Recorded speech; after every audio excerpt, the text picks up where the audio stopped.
ప్రభు పేరట ఈ లైవ్లో చూస్తున్న ప్రతి ఒక్కరికి కూడా నా యొక్క వందనాలు తెలియజేస్తూ, ప్రపంచ దేశాల్లో భారతదేశంలో ఉన్నటువంటి ప్రతి ఒక్కరికి కూడా నా యొక్క నమస్సుమాంజలి. గమనించాలి, పోయిన ఆదివారం కూడా లైవ్ రాలేదు. యూట్యూబ్లో టెక్నికల్ ఇష్యూస్ ద్వారా లైవ్ అయితే పెట్టడం కుదరలేదు.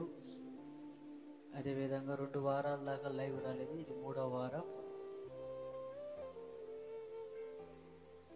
6వ తారీఖు ఆదివారం కూడా లైవ్ రాలే. కాబట్టి ఈ వారం అన్ని ప్రయత్నాలు చేసి కూడా మీ ముందుకు లైవ్ తీసుకురావడం జరిగింది. ప్రియమైన దేవుని పిల్లలారా, ఈరోజు ఈ లైవ్లో వీచ్ చేస్తున్న ప్రతి ఒక్కరికి కూడా నా యొక్క వందనాలు తెలియజేస్తూ వాక్య భాగంలోకి వెళ్దాం. వాక్య భాగం ఏంటి అని అంటే, సిద్ధపాటు అనే అంశాన్ని చూసుకున్నట్లయితే దేవుడు మన కొరకు ఏమేమి చెప్తున్నాడో ఆ విషయాలు మనం తెలియపరచుకుందాం. మత్తయి సువార్త 25వ అధ్యాయము. మత్తయి సువార్త మీ దగ్గర కూడా బైబిల్లో ఉన్న ప్రతి ఒక్కరు కూడా తీసి చదువుకోగలరని మనవి చేస్తున్నాను. మత్తయి సువార్త 25వ అధ్యాయము 1వ వచనం నుండి 13 వరకు చదువుకుంటే, పరలోక రాజ్యము తమ దివిటీలు పట్టుకొని పెళ్లి కుమారుని ఎదుర్కొనుటకు బయలుదేరిన 10 మంది కన్యకలు పోలి ఉన్నది. వీరిలో 5 బుద్ధి లేనివారు, 5 బుద్ధి గలవారు. ఇక్కడ 13వ అధ్యాయం వచ్చిన వరకు కూడా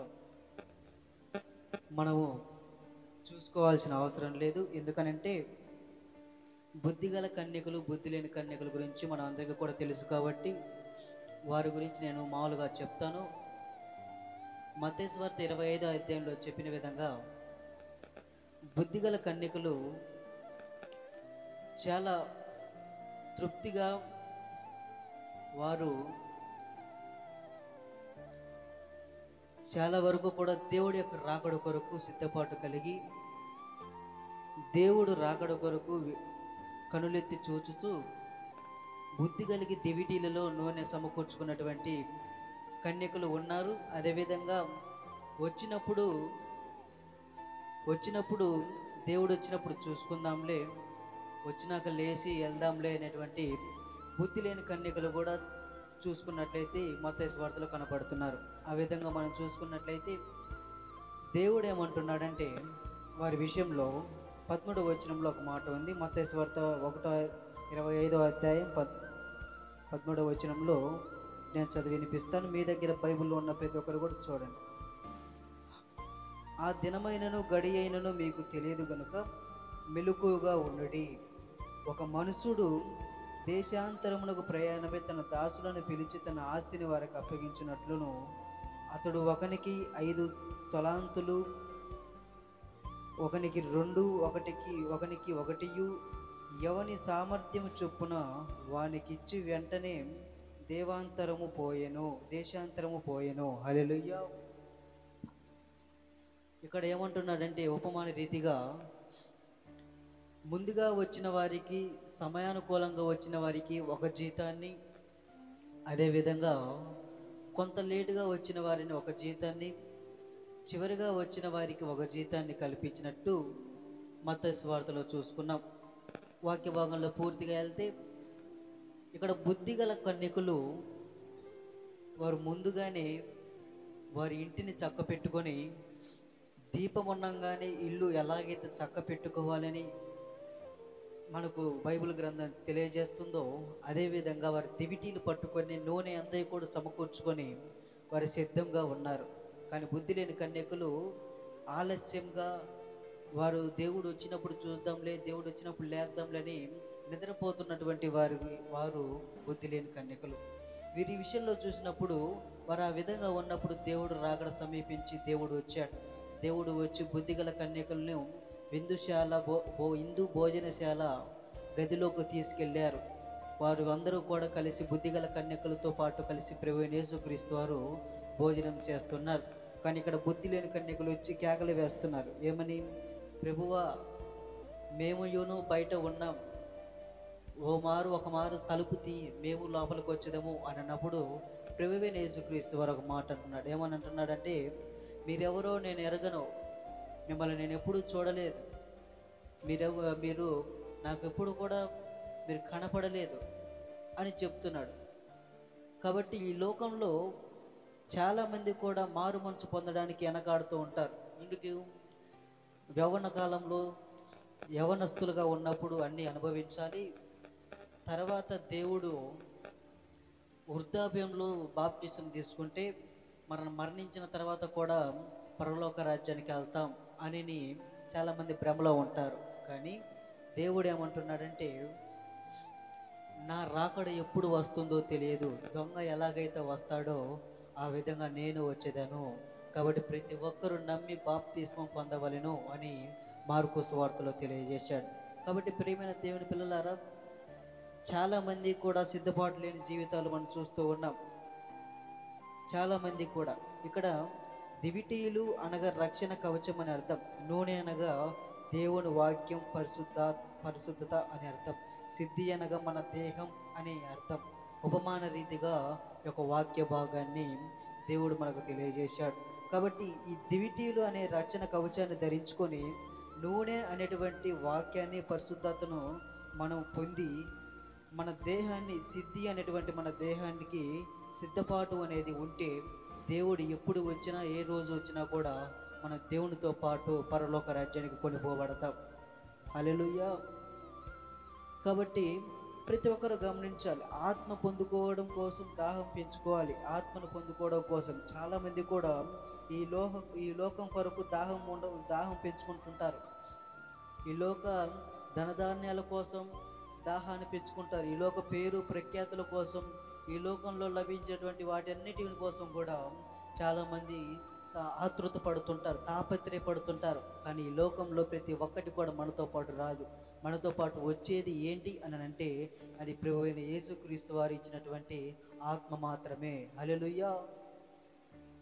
కాబట్టి ప్రియమైన దేవుని పిల్లలా గమనించాలి, మనం బుద్ధిగల కన్యకల్లాగా బ్రతకాలి. ఎప్పుడు కూడా బుద్ధి లేని కన్యకల్లాగా దేవుడు వస్తాలే, వచ్చినప్పుడు చూద్దాంలే, వృద్ధాప్యంలో మారు మనసు పొందాదాంలే, యవనస్తులుగా ఉన్నప్పుడు లేకపోతే వయసులో ఉన్నప్పుడు మనం ఈ లోకంలో ఉన్నటువంటి వాటన్నిటిని కూడా మనము వాటిలో ఎంజాయ్ చేద్దాం, సంతోషపడదామని నిర్లక్ష్యం చేస్తే నిర్లక్ష్యమైన జీవితానికి దేవుడు ఆశీర్వాదాన్ని అనేది ఇవ్వకుండా ఉంటాడు. హల్లెలూయా. కాబట్టి ప్రతి ఒక్కరు గమనించాలి, ఆత్మను పొందుకోవడానికి నేను మీకు చెప్పే ఉన్న ఆత్మీయత గురించి. ఆత్మీయతలో మనం ఆత్మను పొందుకోవడానికి దాహం కలిగి ఉండాలి. ఆ దాహము ఈ లోక సంబంధమైన వాటి కోసం ఉండకూడదు, మన బంధుమిత్రుల కోసం ఉండకూడదు, మన స్నేహితుల కోసం ఉండకూడదు. ఎవరి కోసం ఉండాలి? ప్రభువైన యేసుక్రీస్తు వారి కోసం నువ్వు ఎప్పుడైతే ఎదుగుతావో అప్పుడు దేవుడు నిన్ను ఆశీర్వాదకరంగా బలపరచడానికి ముందుగా వస్తాడు. దేవుడు ఒక మాట అంటున్నాడు. ఏమని అంటున్నాడు? వెతుకుడి దొరుకును, తట్టుడు తీయబడును, వెతుకు ప్రతి వానికి నేను దొరుకుతానని తెలియజేస్తున్నాడు. కాబట్టి మనం అందరం కూడా దేవుని వెతకాలి, దేవునికి మొరపెట్టాలి, దేవుని ప్రార్థన చేయాలి. దేవుడు రాకడ కొరకే మనము వేచి చూస్తూ ఉండాలి. ప్రభువైన యేసుక్రీస్తు వారి శిష్యులు నిద్రపోతూ ఉంటారు. నిద్రపోతూ ఉన్నప్పుడు ప్రభువైన యేసుక్రీస్తు వారు అంటున్నారు, సాతాను సంతానమా, ఎన్ని రోజులు నేను మీతో కూడా ఉండి మీకు చెప్తూ ఉంటాను, సాతాను మిమ్మల్ని నిద్రలోకి తీసుకెళ్తుంది, కాబట్టి మీరు మెలకువగా ఉండి ప్రార్థన చేయండి అని ప్రభువైన యేసుక్రీస్తు వారు తన శిష్యులకు తెలియజేస్తున్నాడు. హల్లెలూయా. కాబట్టి ప్రతి ఒక్కరూ కూడా మెలకువగా ఉండాలి. మనము ఒక ఎగ్జామ్ పెట్టినప్పుడు దానికి ముందే మనం ప్రిపేర్ అవుతుంటాం. ఎగ్జాంపుల్గా ఒక విషయం మీకు తెలియజేస్తాను. ఒక ఎగ్జామ్ పెట్టినప్పుడు మనం దానికి ఒక 10 రోజుల నుండో లేదంటే ఒక వారం నుండో దానికి ప్రిపేర్ అవుతుంటాం. ఎందుకు? మనము సక్రమంగా జవాబు రాయడానికి, మార్కులు ఎక్కువగా రావడానికి, ఏది కూడా తప్పు పోకుండా ఉండటానికి. కాబట్టి దేవుని రాకడ కొరకు కూడా మనము ముందు నుండే దానికోసం మనము అవగాహన పెంచుకోవాలి, దానికోసం మనం ఎదురు చూడాలి. అందుకే దేవుడు అంటున్నాడు, ఈ లోక సంబంధమైన వాటన్నిటిని కూడా విడిచిపెట్టాలి. ఈ లోక సంబంధమైన వాటన్నిటిని కూడా విడిచిపెట్టాలి. ఏ లోక సంబంధమైనటు వెతకాలి? పరలోక సంబంధమైనటువంటి వాటిని వెతికినప్పుడు నీకు నిత్య జీవాన్ని కలుగజేస్తాడు. హల్లెలూయా. ఈ లోక సంబంధమైనవి ఏవి కూడా మన వెంటరావు. ఈ లోకంలో ఉన్నవారు ఎవరు కూడా మన వెంటరారు. ఎవరు మనకు తోడుగా ఉండరు. మన తోడు వచ్చేవారు ఎవరు అని అంటే ప్రభువైన యేసుక్రీస్తు వారు ఒకరు తప్ప ఎవరు కూడా ఉండరు. అదేవిధంగా ఇక్కడ దేవుడు ఏమంటున్నాడంటే, మనం ఎత్తబడాలి అంటే, మనం అభివృద్ధి పొందాలి, ఆశీర్వదింపబడాలి అని అంటే మెలకువగా ఉండి ప్రార్థన చేస్తేనే తప్ప, దేవునితో బంధం కలిగి ఉంటేనే తప్ప, దేవునితో మనం సమాధానం కలిగి ఉంటేనే తప్ప మనం బలపడడానికి అవకాశాలు ఉంటాయి.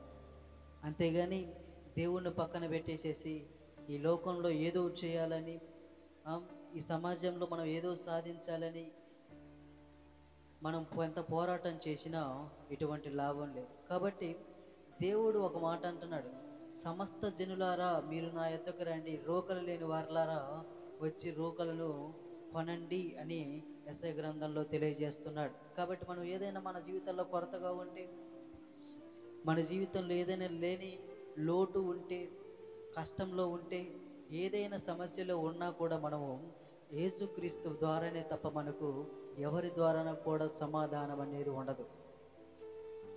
కాబట్టి మనం దేవునితోనే మనము బంధం పంచుకోవాలి, బంధం పెంచుకోవాలి. దేవునితోనే మనం పెనుగులాడాలి, దేవునితోనే మనము స్నేహం చేయాలి. చాలామంది కూడా ఏదేదో చేస్తుంటారు, దేనికోసమో పోరాడుతూ ఉంటారు. కానీ దేవుడి హస్తం లేని, దక్షిణ హస్తం లేనటువంటి ప్రార్థన అయినా కూడా, నీ పోరాటమైనా కూడా దేనికి కూడా పనికిరాదు. హల్లెలూయా. నువ్వు ఎలా ప్రార్థన చేయాలి? పశ్చాత్తాపపడి దేవునికి నిజంగా మొరపెడితే ఎటువంటి సమస్య అయినా వెళ్ళిపోతుంది, ఎటువంటి సమస్య అయినా తొలగించబడుతుంది. దీనంతటికన్నా ముందు సిద్ధపాటు అనేటువంటి మారు మనసు పొంది కలిగి ఉండాలి.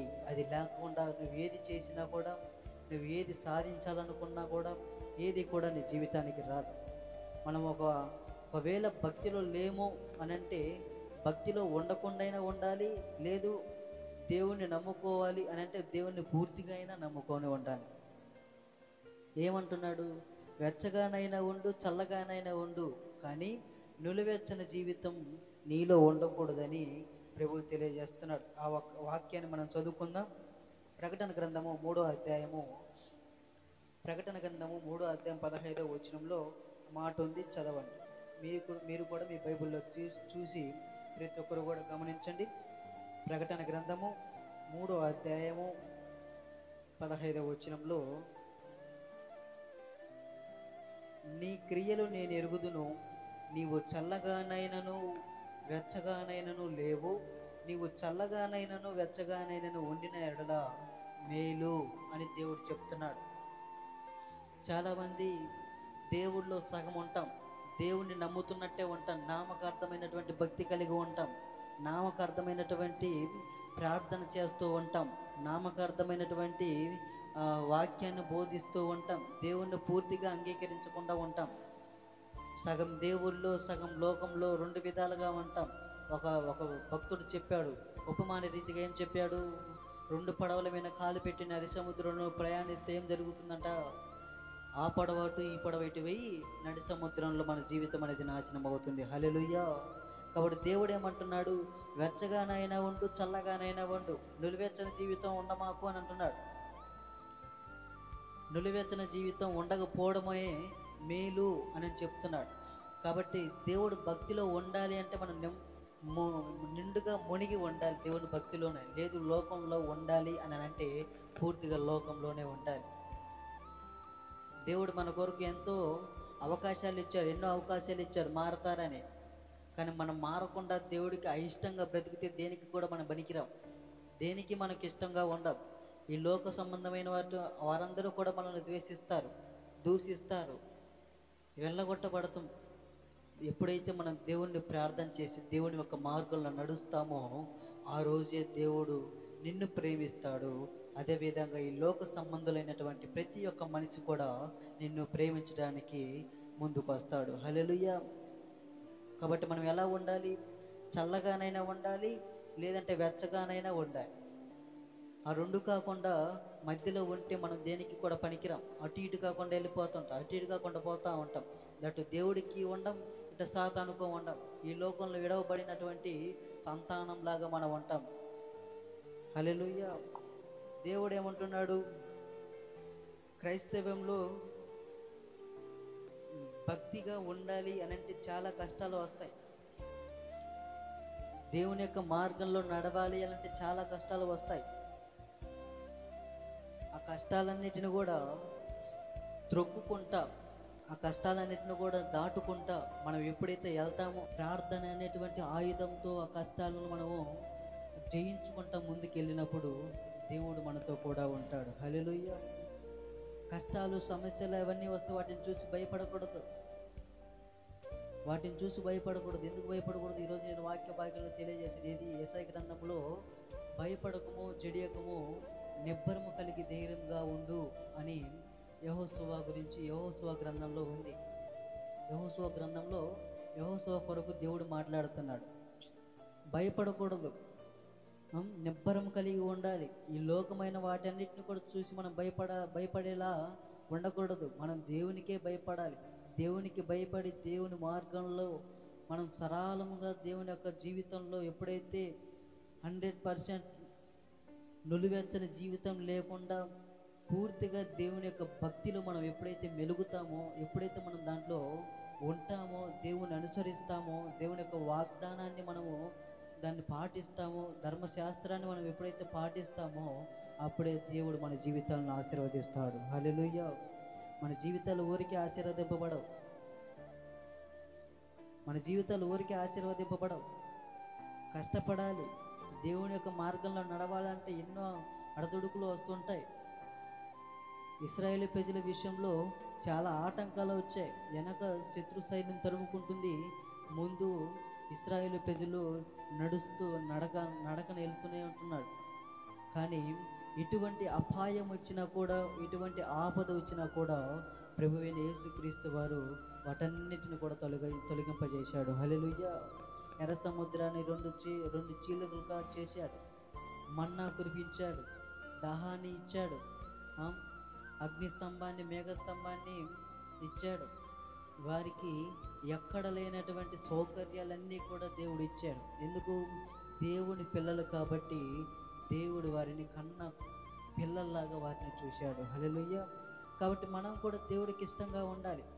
మనము దేవుడితో సంబంధం పెంచుకుంటూ ఉండాలి. దేవుడు అంటే భయం కలిగి ఉండాలి. దేవుడు అంటే భక్తి కలిగి ఉండాలి. అప్పుడే దేవుడు మనల్ని, ఇశ్రాయేలుని ఏ విధంగా అయితే కరుణతో చూశాడో ఆ విధంగా మనల్ని కూడా ప్రభువైన యేసుక్రీస్తు వారు చూస్తాడు. హల్లెలూయా. దేవుడు ఏమంటున్నాడు? యెషయా గ్రంథం 55వ అధ్యాయంలో 6వ వచనంలో ఒక మాట ఉంది. యేసు మనతో ఏం మాట్లాడుతున్నా చూసుకుందాం. యెషయా గ్రంథము 55వ అధ్యాయము 6వ వచనంలో మీరు కూడా చూడండి. 55వ అధ్యాయము 6వ వచనం నుండి 7 వరకు. యెహోవా మీకు దొరుకు కాలమందు ఆయనను వెతుకుడి, ఆయన సమీపంలో ఉండగా ఆయనను వేడుకొనుడి. భక్తిహీనులు తమ మార్గమును ఇడవవలెను, దుష్టులు తమ తలంపులు మానవలెను. వారు యెహోవా వైపు తిరిగిన ఎడల ఆయన వారి యందు జాలిపడును. వారు మన దేవుని వైపు తిరిగిన ఎడల ఆయన బహుగా క్షమించును. హల్లెలూయా. ఎప్పుడు ఎతకాలి మన దేవుణ్ణి? ఎప్పుడు ఎతకాలి? బుద్ధి లేని కన్యకల్లాగా నిద్రపోతూ దేవుడు వచ్చినప్పుడు చూసుకుందాంలే, దేవుడు వచ్చినప్పుడు లేద్దాంలే, దేవుడు వచ్చినప్పుడు దేవునితో పాటు ఆ భోజన విందుశాలకు వెళ్దాంలే అని ఆలోచించకూడదు. ఎలా ఆలోచించాలి? యెహోవా మీకు దొరుకు కాలమందు ఆయనను వెతకాలి అని దేవుడు చెప్తున్నాడు. హల్లెలూయా. దొరికేంత వరకు కూడా దేవుణ్ణి ఎతకాలి మనం. దేవుడు ఎప్పుడు కూడా మన సమీపంలోనే ఉంటాడు. దేవుడు ఎప్పుడు కూడా మన వెంటనే ఉంటాడు, మనతోనే ఉంటాడు. మన నీడ మనల్ని ఎలాగైతే అనుసరిస్తూ ఎమ్మడిస్తూ వస్తుందో దేవుడు కూడా అదే విధంగా మన జీవితాలతో మనతో పాటు దేవుడు కూడా వస్తూనే ఉంటాడు. ఈడవని దేవుడు మన యేసుక్రీస్తు వారు. హల్లెలూయా. నిన్ను ఎప్పుడు కూడా ఎడవడు. నీ తల్లి నిన్ను మరిచినా ఎడవడు, నీ తండ్రి నిన్ను విడిచినా ఎడవడు, నీ తల్లిదండ్రులు నిన్ను విడిచి వెళ్ళిపోయినా కూడా నిన్ను హత్తుకొని లాలి జోల పాడేటువంటి ప్రభువైన యేసుక్రీస్తు వారు ఒక్కరు మాత్రమే ఉన్నారు. హల్లెలూయా. నువ్వు ఏ స్థితిలో ఉన్నా కూడా నిన్ను దేవుడు వదిలిపెట్టడు. నువ్వు ఎక్కడికి వెళ్తున్నా కూడా దేవుడు వదిలిపెట్టడు. నీకు ఏ సమస్య వచ్చినా కూడా దేవుడు దాన్ని తీర్చకుండా ఉండడు. దేవుడు నీతోనే ఉన్నాడు, నీతోనే మాట్లాడుతున్నాడు, నీతోనే ఉంటూనే ఉన్నాడు. హల్లెలూయా. ప్రతి ఒక్కరు కూడా గమనించాలి, దేవుడు లేడే, దేవుడు నా జీవితంలో ఎందుకు లేడు, నా కుటుంబంలో లేడు, పక్క ఇంటి వారు బాగా అభివృద్ధి పొందుతున్నారు, నా ఇల్లు ఎందుకు వెనకబడిపోతుంది, నా కుటుంబం ఏంది ఇట్లా దుఃఖక్రాంతులు అయిపోతున్నారు, మా ఇంట్లో ఎప్పుడూ కూడా దుఃఖమే ఉంటుంది, ఏడుపులే ఉంటాయి, కన్నీళ్ళే ఉంటున్నాయి, ఎదురింటి వారు చాలా సంతోషంగా ఉంటున్నారు, వారు చాలా ఆనందంగా ఉంటున్నారు, చాలా కొత్త కొత్త వస్తువులు తెచ్చుకుంటున్నారు, వారికి ఉన్నటువంటి ఆశీర్వాదం నాకెందుకు లేదు, దేవుణ్ణి నేను నమ్మాను కదా అనేటువంటి భ్రమ పడుతున్న ప్రతి ఒక్కరికి కూడా దేవుడు ఏం చెప్తున్నాడంటే ఈ మాటే చెప్తున్నాడు. ఏ మాట? వెచ్చగానైనా ఉండాలి, నులవెచ్చగానైనా ఉండాలి, రెండు విధాలుగా ఉంటే ఇటువంటి లాభం లేదని ప్రభువైన యేసుక్రీస్తు వారు తెలియజేస్తున్నాడు. హల్లెలూయా. కాబట్టి దేవుళ్ళు మనం మెలగాలి, దేవుడికి ఇష్టంగా ఉండాలి, దేవుడిని ఎదుగుతూ ఉండాలి, నిత్యం దేవునికి ప్రార్థన చేస్తూ ఉండాలి, మొరపెట్టాలి. దేవుడికి మొరపెడితే మనకు ఉత్తరం ఇస్తాడు. దావీదు భక్తుడు ఏ చిన్న కష్టం వచ్చినా కూడా దేవుని విడిచిపెట్టేటువంటి భక్తుడు కాదు. ఏ చిన్న కష్టం వచ్చినా, సమస్య వచ్చినా కూడా నిత్యం దేవునికి ప్రార్థన చేసేటువంటి గొప్ప సేవకుడు దావీదు. హల్లెలూయా. ఆ విధంగా మనం ఉన్నామా? ఆ విధంగా మనం జీవిస్తున్నామా? లేదు కదా. దేవుడు ఒకనాడు పూర్వకాలంలో క్రీస్తు ప్రతి ఒక్కరితో కూడా మాట్లాడేటువంటి దేవుడుగా ఉన్నాడు, ప్రతి ఒక్కరితో కూడా మాట్లాడతాడు. కానీ రాను రాను రోజులలో దేవుడు మాట్లాడడం అనేది ఒక గొప్ప విషయంలాగా మారిపోయింది. హల్లెలూయా. దేవుడు మాట్లాడడం అనేది ఒక అద్భుతమైన కార్యంలాగా మిగిలిపోయింది. కాబట్టి మన దేవుడు మనతో పాటు ఉండాలి, మనతో మాట్లాడాలి, మన సమస్యలు, కుటుంబ బాధలన్నింటినీ కూడా తీర్చుకోవాలి అనంటే దేవునికి మనం దగ్గరగా ఉండాలి. ఆనాడు యాకోబు దేవునితో ఎలాగైతే పెనుగులాడాడో ఆ విధంగా దేవునితో మనం కూడా పెనుగులాడుతూ ఉండాలి. దేవునికి ఇష్టంగా ఉండాలి, దేవుని మార్గంలో నడుస్తూ ఉండాలి. రాకడ సమయాలు దగ్గర పడ్డాయి, సిద్ధపాటు కలిగి ఉండాలని ఎందుకు చెప్పాను అనంటే దేవుని రాకడ ఎప్పుడు వస్తుందో తెలియదు కదా. దొంగ ఎలా వస్తాడో నేను కూడా ఆ విధంగా వస్తాను అని చెప్పాడు ప్రభువైన యేసుక్రీస్తు వారు. కాబట్టి అందు నిమిత్తం దేవుడు రాకడ సూచనలు ప్రతి చోట జరుగుతున్నాయి. దేవుడు రాకడ సూచనలు ఏంటియో చూసుకుందాం. ఇప్పుడు ప్రతి ఒక్కరు కూడా గమనించాలి. మిడతల దండు అనేది చాలా విచ్చలవిడిగా 35,000 మందిని మిడతల దండు తినివేశాయంట. హల్లెలూయా. చాలా ఆశ్చర్యకరం కదా. 35,000 మందిని మిడతలు కొరుక్కొని తిన్నాయి. అది ప్రకటన గ్రంథంలో ఉన్నటువంటి 2వ రాకడ సూచనలు ఇవన్నీ కూడా. అదేవిధంగా మగాళ్ళకు పెళ్లి చేసుకోవడం, ఆడవాళ్ళని పెళ్లి చేసుకోవడం, రాజ్యాలపై రాజ్యాలు రావడం నిత్యం ఇప్పటికి కూడా నేటికి కూడా జరుగుతున్నాయి. రాజ్యాలపై రాజ్యాలు వస్తున్నాయి. ఇజ్రాయెల్ రాజ్యంపై ఇరాన్ రాజ్యము, ఇజ్రాయెల్ రాజ్యం యుద్ధాలు జరుగుతున్నాయి. చాలా భయంకరంగా యుద్ధాలు జరుగుతున్నాయి. చాలా మంది ప్రాణాలు కోల్పోతున్నారు. ఇవన్నీ కూడా దేవుని యొక్క 2వ రాకడ సూచనలు. ఇవన్నీ కూడా అందుకనే సిద్ధపాటు కలిగి ఉండాలి అని ప్రతి ఒక్క దైవజనుడు కూడా వాక్యోపదేశం చేస్తున్నాడు. హల్లెలూయా. సిద్ధపాటు కలిగి మనము దేవునికి భయపడుతూ ఉండాలి. అదేవిధంగా వరదలు, సునామీలు రావడం మనం చూసినట్లయితే మనకు చాలా దగ్గర కాలంలోనే జరిగే వరదలు, సునామీలు రావడం అనేది ఖమ్మంలో, తెలంగాణ రాష్ట్రం ఖమ్మంలో, అదేవిధంగా ఆంధ్రప్రదేశ్లో విజయవాడ అనేటువంటి ప్రాంతంలో వరదలు రావడం మనం చూసాం.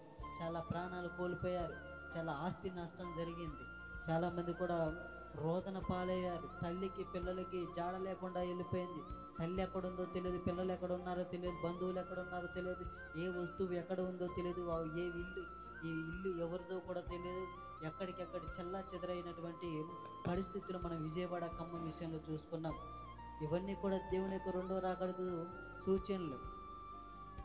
ఇవన్నీ కూడా దేవుడు వస్తున్నాడు అనేటువంటి సూచనలు. ఇవన్నీ కూడా వరదలు, భయంకరమైనటువంటి వరదలు వచ్చాయి, కానీ దేవుడు మనందరినీ కూడా సురక్షితంగా కాచి కాపాడినందుకు ప్రభువైన యేసుక్రీస్తుకి మహిమ కలుగును గాక.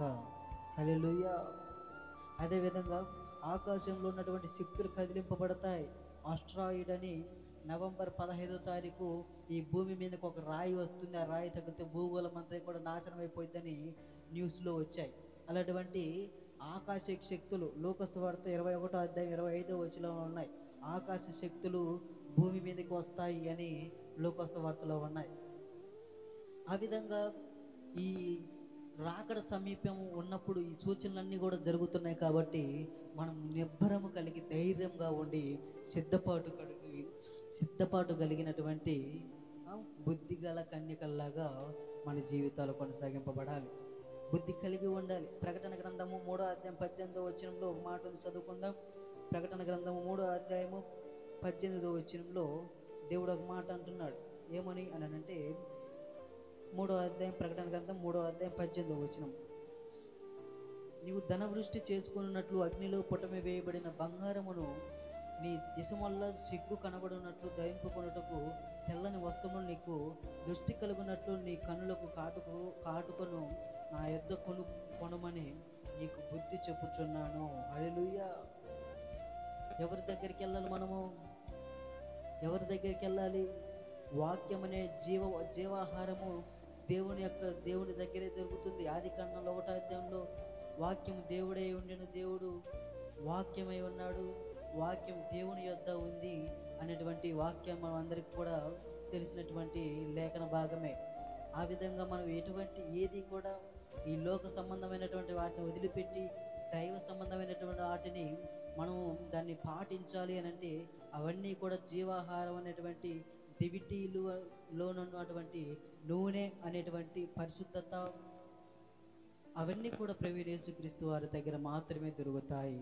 ఈ లోక సంబంధమైనటువంటి కుట్లు, దుకాణాలు, షాపుల వాటిల్లో ఎక్కడ కూడా దొరకనటువంటిది ప్రభువైన యేసుక్రీస్తు వారి దగ్గర మాత్రమే దొరుకుతుంది. హల్లెలూయా.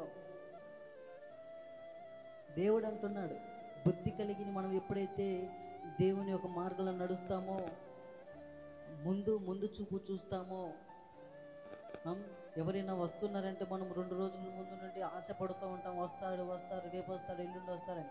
ఆ విధంగా దేవుడి కొరకు మనం వస్తాడు అని మనం ఇంట్లో ఏ విధంగా అయితే వంటకాలు మన అన్నీ కూడా చేసుకొని సిద్ధపడతామో ఆ విధంగా మన దేహం అనేటువంటి ఈ యొక్క దేహాన్ని శుద్ధి చేసుకొని నూనెటువంటి పరిశుద్ధతను మనలో అంగీకరించి దేవునికి రాకడ కొరకు సిద్ధపాటు కలిగి ఉండాలి. హల్లెలూయా. దేహము, చాలామంది కూడా దేహం అనేటువంటి ఆలయాన్ని అపవిత్రపరుస్తూ ఉంటారు. దేవుడు నివసించేటువంటి గృహాన్ని అపవిత్రపరుస్తూ ఉంటుంటారు. దేవుడు యొక్క రాకడను నిర్లక్ష్యం చేస్తూ ఉంటుంటారు. దేవుడు చెప్పే మాటలను అవహేళన చేస్తూ ఉంటారు, ఎగతాళి చేస్తూ ఉంటారు. దేవుని యొక్క ఉగ్రత త్వరగా రాదు.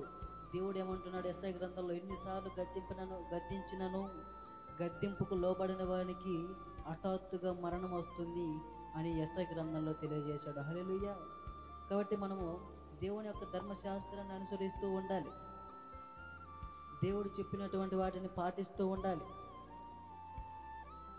సమూయేలు సిద్ధపాటు కలిగి ఉన్నాడు. సమూయేలు గ్రంథం 1వ సమూయేలు గ్రంథము 3వ అధ్యాయం 3వ వచనంలో దేవుడు తనతో మాట్లాడుతున్నప్పుడు జరిగిన సంభాషణ ఇది. దేవుడు ఎప్పుడు వచ్చి తనతో మాట్లాడతాడో అని తను అన్ని కూడా సర్దుకొని దేవుని యొక్క మందసం ఎదుట పడుకొని దేవుని యొక్క ధ్వని కోసం, స్వరం కోసం, శబ్దం కోసం ఎదురు చూస్తూ ఉన్నాడు. సమూయేలు సిద్ధపాటు కలిగి ఉన్నటువంటి సమూయేలు విషయంలో గొప్ప ప్రవక్తను చేశాడు ప్రభువైన యేసుక్రీస్తు వారు. గొప్ప ప్రవక్తను చేశాడు. మనం అలా ఉన్నామా? మన జీవితాలు అలాగ ఉన్నాయా? ప్రతి ఒక్కరు గమనించాలి. లైవ్లో చూస్తున్న ప్రతి ఒక్కరు కూడా దేవుడు ఏమంటున్నాడు? దేవుడు ఏమంటున్నాడు అంటే, ఈ లోకమైన ఈ లోకంలో లోకమనే బురదలో కలువ పువ్వు ఏ విధంగా అయితే బురదకు ఆ యొక్క పువ్వు వ్యతిరేకంగా ఉంటుందో, ఆ విధంగా నువ్వు ఈ యొక్క లోకంలో బురద అనే లోకంలో నువ్వు ప్రత్యేకంగా బ్రతకాలి. క్రీస్తును పోలి నువ్వు బ్రతకాలి. నువ్వు ఒక భిన్నంగా ఉండాలి. దేవుడి విషయంలో భిన్నంగా ఎప్పుడైతే మనం ఉంటామో, దేవునికి ఇష్టంగా ఉంటామో, ఈ లోకం మనల్ని అసహించుకున్నా దూషించుకున్నా కూడా ప్రభువైన యేసుక్రీస్తు వారు మనల్ని హత్తుకొని తన దగ్గరకు చేర్చుకుంటాడు. హల్లెలూయా. కాబట్టి ప్రతి ఒక్కరు కూడా గమనించాలి, మనం ఎంత పాపం చేసినా, ఏ పాపం చేసినా, దేవుడికి మనం ఇష్టంగా ఉండకపోయినా చివరిగా దేవుని దగ్గరికి వచ్చి మనం ప్రార్థన చేసినప్పుడు దేవుడు మన మొరను ఆలకించే దేవుడు.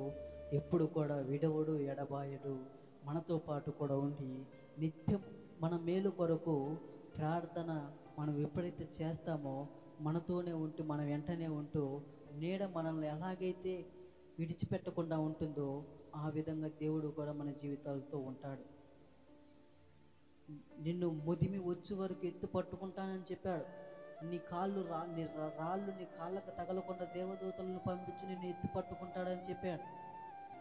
అంతటి ప్రేమామూర్తి, అంతటి కరుణామూర్తి ప్రభువైన యేసుక్రీస్తు వారు. కానీ మనం దేవుని కొరకు ఏమీ చేయడం లేదు. దేవునికి ఇష్టమైనటువంటి వాటి కొరకు మనం ఏమీ కూడా చేయడం లేదు. ఇక్కడ సిద్ధపాటు లేకపోతే 2 కొరింథీయుల ఒక అధ్యాయం మనం చూసుకొని ముగించుకుందాం. సిద్ధపాటు లేకపోతే ఏం జరుగుతుందో ఒక అధ్యాయం మనం చూసుకుందాం. 2 కొరింథీయులకు రాసిన పత్రిక 11వ అధ్యాయం 1వ వచనంలో కొంచెం వివేకముగా నేను మాట్లాడినను మీరు సహింపవలెనని కోరుచున్నాను. నన్ను గూర్చి మీరు ఎలాగైనాను సహించుడి. దేవాశక్తితో మీ ఎడల ఆసక్తి కలిగి ఉన్నాను. ఎందుకనగా పవిత్రురాలైన కన్యకలుగా ఒక్కడే పురుషునికి అనగా క్రీస్తుకు సమర్పింపవలెనని మిమ్మును ప్రధానము చేసితిని గాని సర్పము తనను యుక్తి చేత అవ్వను మోసపరిచినట్లు మీ మనసులు చెరపబడి క్రీస్తు ఎడలనున్న సరళత నుండి పవిత్రత నుండి ఎట్లయినను తొలగిపోవునేమో అని భయపడుచున్నాను అని పౌలు భక్తుడు తెలియజేస్తున్నాడు. మనం సిద్ధపాటు కలిగి ఉండకుండా, దేవుణ్ణి నమ్మకుండా, విశ్వసించకుండా ఉంటే పౌలు భక్తుడు ఏమంటున్నాడంటే, అవ్వను సర్పం ఏ విధంగా అయితే మోసపరిచిందో, మోసం చేసిందో, ఏ విధంగా అయితే నమ్మక ద్రోహం చేసిందో, ఆ విధంగా మిమ్మల్ని కూడా సాతాను మోసపరుస్తుందేమో, మిమ్మల్ని కూడా కృంగదీస్తుందేమో, మిమ్మల్ని కూడా దేవుని యొక్క మార్గం నుండి విడదీస్తుందేమో, దేవునికి మనకు మధ్య సంబంధం లేకుండా విడగొడుతుందేమో అనేటువంటి భయం నాలో ఉంది అని అపోస్తులుడైన పౌలు భక్తుడు తెలియజేస్తున్నాడు.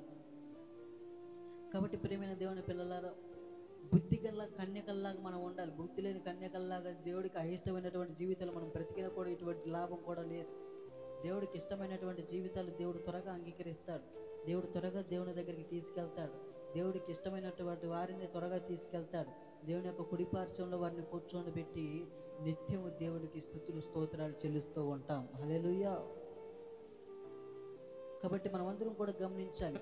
బుద్ధి లేని కన్యకలు మత్తయి సువార్త 25వ అధ్యాయంలో మీరందరూ కూడా ఈ వాక్య భాగం అయిపోయిన తర్వాత మీరందరూ కూడా చదివి దాన్ని గ్రహించి ఏ విధంగా మనం నడుచుకోవాలో, ఏ విధంగా మనం ఉండాలో, ఏ విధంగా మనం సిద్ధపాటు కలిగి ఉండాలో అనేటువంటి అంశాలు మొత్తం కూడా దానిలో ఉన్నాయి. కాబట్టి ప్రతి ఒక్కరు కూడా గమనించి ఆ వాక్యాన్ని మీరందరూ కూడా వింటారని, ఈ యొక్క వాక్యాన్ని మీ అందరూ కూడా ఇప్పటిదాకా ఈ లైవ్ కార్యక్రమంలో విన్న ప్రతి ఒక్కరికి కూడా నా యొక్క వందనాలు తెలియజేస్తూ, ఇటువంటి సమయం ఇచ్చినటువంటి ప్రభువైన యేసుక్రీస్తు వారికి కృతజ్ఞతల స్తుతులు చెల్లిస్తూ ఈ వాక్య భాగాన్ని ముగిస్తూ ఉన్నాను. కాబట్టి ప్రతి ఒక్కరు కూడా గమనించాలి. యూట్యూబ్ టెక్నికల్ ఇష్యూస్ ద్వారా 2 వారాలు వాక్య భాగం అనేది రాలేదు. నన్ను క్షమించగలరు. ఎందుకంటే ఈ యొక్క యూట్యూబ్లో కాపీరైట్లు పడడం వల్ల ఛానల్ అనేది ఆగిపోవడం జరిగింది. మళ్ళా దాన్ని రికవరీ చేసుకొని ఛానల్లో వాక్యం పెట్టడానికి ముందుకొచ్చాను. ప్రతి ఒక్కరు కూడా మన్నించి ఎటువంటి తప్పు లేకుండా ఈసారి నుండి ముందుగానే ఇవన్నీ కూడా చూసుకొని దేవుని యొక్క వాక్యాన్ని మీ అందరికీ కూడా పంచుకుంటానని ప్రభువైన యేసుక్రీస్తు వారి పేరట మీ అందరికీ కూడా మనం చేస్తూ ఉన్నాను. హల్లెలూయా.